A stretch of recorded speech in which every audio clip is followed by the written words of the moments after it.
இந்த கல்ஃப் நாட்டில் ஈஸியாக கிடைக்கிறதுன்னு வந்து பார்த்திங்கன்னா ஒன்று பெட்ரோலு, பேரிச்சம்பழம், இன்னொன்று வந்து இந்த செண்டு பாட்டில் இதெல்லாம் வந்து பார்த்திங்கன்னா ரொம்ப சீப்பாக கிடைக்கும். செண்டு இதெல்லாம் ரொம்ப சீப்பாக கிடைக்கும். அதே மாதிரி பேரிச்ச மரம் வந்து பார்த்திங்கன்னா எங்கே பார்த்தாலும் அங்கங்கே பேரிச்ச மரம் நிறையா இருக்கும். பழங்களும் நிறையா அங்கங்கே காய்ச்சிருக்கும். இந்த பப்ளிக் பிளேஸில் அங்கங்கே இருக்கிற மரங்கள்லாம் யார் வேணாலும் பிடிங்கி சாப்பிட்லாம். பெருசாக அதை யாரும் கேட்க மாட்டாங்க, கண்டுக்கிற மாட்டாங்க. அங்கங்கே ப்ரைவேட்டில் வீட்டுகள் அவங்கவுங்க வச்சுருக்கிறது மட்டும்தான். மற்றவங்க யாரும் பிடுங்கக்கூடாதுன்னா 1-2 எடுத்துக்கலாம். அது ஒன்றும் பெருசாக கண்டுக்க மாட்டாங்க. இப்போ இங்கே வந்து ஒரு பேரிச்சம்பழம் மரம் இருக்குது.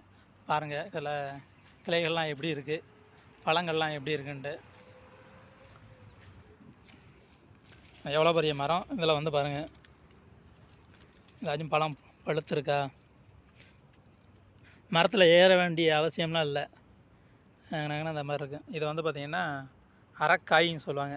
மஞ்சள் குட்டி இருக்கா, இது அரக்காய். பாருங்கள் எவ்வளோ பெரிய மரம்னு. சும்மா யார் வேணாலும் பிடிங்கலாம், அந்தளவுக்கு தான் இருக்குது. கொலைகள்லாம் பாருங்கள். இது வந்து பார்த்திங்கன்னா எல்லாமே பழுத்துருச்சு, அரைப்பழமாக இருக்குது.